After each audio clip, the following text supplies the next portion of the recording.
A question is if you can provide tips that you might have on how to create an environment that is productive and also rewarding for all learning types. And I think you talked about that a little bit earlier about labels. But what about uneven skills? The thing is, I already talked about the uneven skills.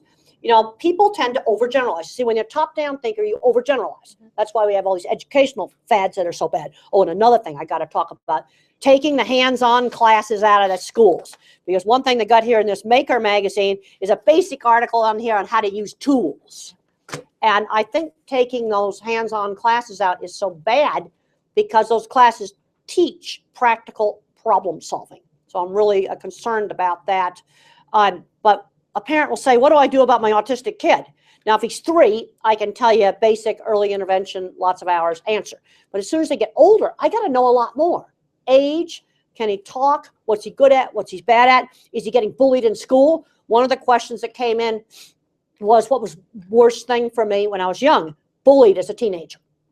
And the only place I was not bullied was specialized interest things.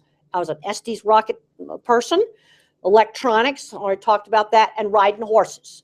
You see, the students that got interested in these specialized interests were not, the bullies didn't go to those things. Well, now you can get people into hackathons.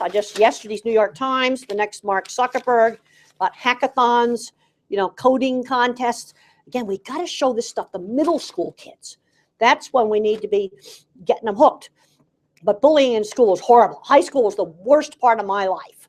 And we've got to teach work skills. That needs to start in middle school. Volunteer jobs do count, and they need to be outside the home.